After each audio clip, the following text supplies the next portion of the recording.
বন্ধুরা মুড়ির রসগোল্লাটা দেখুন আপনারা কতটা সুন্দর হয়, দেখতে যতটা সুন্দর এটা কিন্তু খেতেও হয় ভীষণ সুন্দর, একেবারেই হয় কিন্তু লোভনীয়। দেখুন দেখলে কেউ বুঝতেই পারবে না যে এটা মুড়ির রসগোল্লা। দেখুন কতটা সুন্দর হয়।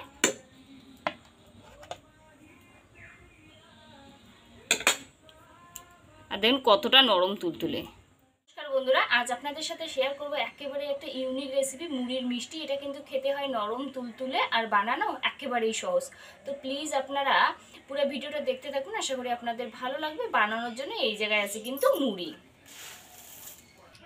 মুড়িটা কিন্তু ঠিক এরকমই লাগবে। দেখুন যাতে এরকম একটু চাপ দিলে যেন একদম গুড়ের মতো হয়, মানে মোট কথা মুসমুসে লাগবে। আর যদি মুসমুসে না থাকে, মানে একটু ড্যাম থাকে, তাহলে শুকনো খোলাইতে 2-3 মিনিটের মতো একটু নাড়িয়ে নিলেই কিন্তু এটা মুসমুসে হবে।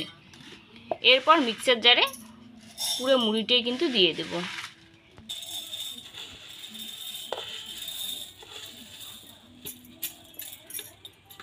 এরপর এটা ভালোভাবে কিন্তু মিক্সারে গুঁড়িয়ে নিতে লাগবে। বন্ধুরা ঠিক কিন্তু এইভাবে গুঁড়িয়ে নিতে হবে। দেখুন একেবারেই যেন পাউডার হয়। এটা বেশিক্ষণ কিন্তু লাগে না, 2-3 বার ঘুরিয়ে নিলেই কিন্তু ঠিক এরকম হবে। দেখুন এরপর বানানোর জন্য কড়াইটা বসানোর পর কড়াইয়ের মধ্যে দিয়ে দেবো দুধ। 2 মিনিটের মতো ভালোভাবে এইভাবে একটু ফুটিয়ে নেব। এরপর অল্প একটু এই জায়গায় দিয়ে দেবো কিন্তু চিনি, 1/2 চামচের মতো। এরপর দিয়ে দেবো গুঁড়া দুধ। বন্ধুরা যখন 2 মিনিট ভালোভাবে ফুটবে, এরপর যে মুড়ির গুঁড়োটা আছে সেটা কিন্তু দিয়ে দেব। দেওয়ার পরে এটা ভালোভাবে নাড়িয়ে নিতে লাগবে। বন্ধুরা এটা কিন্তু নাড়াচাড়া বন্ধ করা যাবে না, এটা খুব ভালো করে এইভাবে নাড়িয়ে নিতে লাগবে। একটু শুকনো শুকনো হলে পরে নামিয়ে নেব এটা।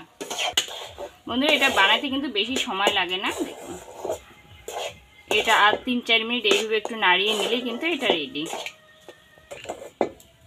বন্ধুরা ডোটা যখন এইভাবে কড়াই থেকে ছাড়বে তখন কিন্তু নামিয়ে নিতে লাগবে। এটা আমার রেডি, এটা আবার নামিয়ে নেব।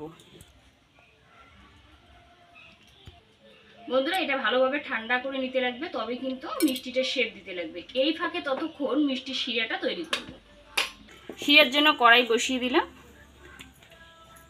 এরপর দিয়ে দেব 1/2 বাটি চিনি, 1/2 বাটি জল দিয়ে কিন্তু এটা পাতলা একটা শিরা তৈরি করা লাগবে।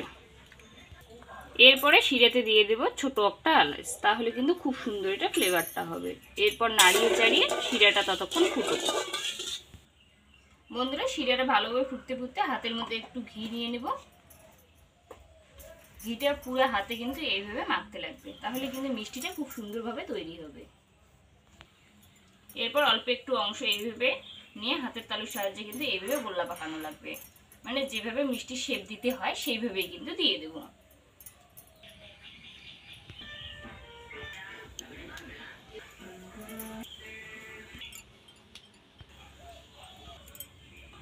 বন্ধুরা দেখুন কতটা সুন্দর হয় এই মিষ্টিগুলো, সাদা একেবারে ধপধপে।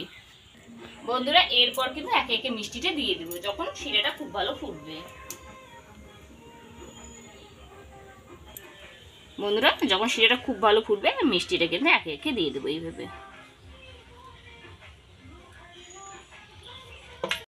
এইভাবে কিন্তু 10 মিনিটের মতো উল্টে পাল্টে মিষ্টিটাকে তৈরি করতে লাগবে। আমার মিষ্টি কিন্তু একেবারে রেডি, এটা আবার নামিয়ে নেব। আপনারাই দেখুন বন্ধুরা কতটা সুন্দর হয় এটা দেখতে। এটা যতটা লোভনীয় খেতে হয় কিন্তু এটা ভীষণ সুন্দর।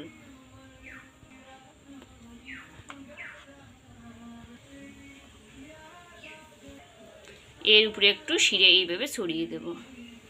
আমার মিষ্টি কিন্তু একেবারে রেডি। আপনারাই দেখুন বন্ধুরা কতটা সুন্দর হয় এই মিষ্টিটা। বন্ধুরা একবার প্লিজ বাড়িতে এভাবে মুড়ি দিয়ে রসগোল্লা বানিয়ে দেখবেন, আশা করি সবার ভালো লাগবে। আর বানানো আপনারা তো দেখলেন কতটা সহজে এটা তৈরি করা যায়। এটা কিন্তু একেবারে অবাক করা একটা মিষ্টি। প্লিজ একবার বাড়িতে যদি বানিয়ে দেখেন জানাতে ভুলবেন না এটা কীরকম হয়। আশা করি রেসিপিটা আপনাদের ভালো লাগবে বা কাজেও আসবে। যদি ভালো লাগে বা কাজে আসে অবশ্যই চ্যানেলটাকে সাবস্ক্রাইব করে রাখবেন, পাশে থাকা বেল আইকনটি প্রেস করে রাখবেন যাতে আমার রান্নার ভিডিওগুলো সবার আগে আপনার মোবাইলে পৌঁছায়। ততক্ষণ সবাই সুস্থ থাকবেন, ভালো থাকবেন। নেক্সট ভিডিওতে আবার দেখা হবে এরকম এই কোনো চটজলদি বা সুস্বাদু রেসিপি নিয়ে।